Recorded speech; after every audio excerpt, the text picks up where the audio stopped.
सत्संग की महिमा। एक बार देवर्षि नारद भगवान विष्णु के पास गए और प्रणाम करते हुए बोले, भगवान, मुझे सत्संग की महिमा सुनाइए।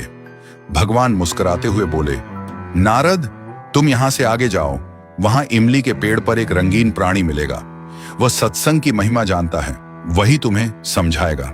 नारद जी खुशी खुशी इमली के पेड़ के पास गए और गिरगिट से बातें करने लगे। उन्होंने गिरगिट से सत्संग की महिमा के बारे में पूछा। सवाल सुनते ही वह गिरगिट पेड़ से नीचे गिर पड़ा और छटपटाते हुए प्राण छोड़ बैठा। नारद जी आश्चर्यचकित होकर लौट आए और भगवान को सारा वृत्तांत सुनाया। भगवान मुस्कुराते हुए बोले, इस बार तुम नगर के उस धनवान के घर जाओ और वहां जो तोता पिंजरे में दिखेगा उसी से सत्संग की महिमा पूछ लेना। नारद जी क्षण भर में वहां पहुंच गए। उन्होंने तोते से सत्संग का महत्व पूछा। थोड़ी देर बाद ही तोते की आंखें बंद हो गईं और उसके भी प्राण पखेरु उड़ गए। इस बार तो नारद जी भी घबरा गए और दौड़कर भगवान के पास पहुंचे।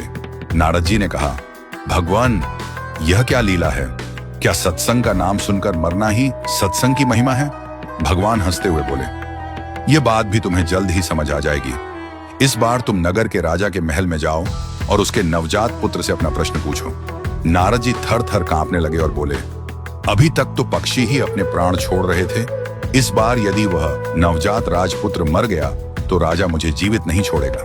भगवान ने नारद जी को अभयदान दिया। नारद जी ने हिम्मत जुटाई और राजमहल में आए।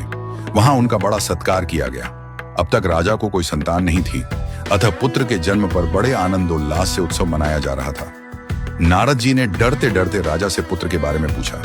उन्हें राजपुत्र के पास ले जाया गया। पसीने से तरबतर, मन ही मन श्री हरि का नाम लेते हुए नारद जी ने राजपुत्र से सत्संग की महिमा का प्रश्न किया।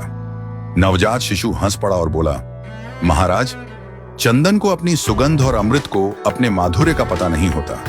ऐसे ही आप अपनी महिमा नहीं जानते, इसलिए मुझसे पूछ रहे हैं। वास्तव में आपके क्षण भर के संग से ही मैं गिरगिट की योनि से मुक्त हो गया।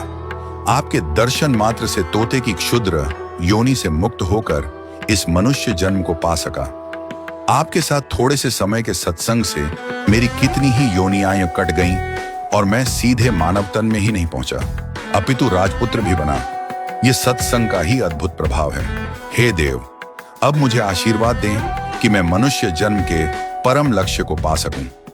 और बालक ने भगवान का नाम जपा, ओम नमो भगवते वासुदेवाय।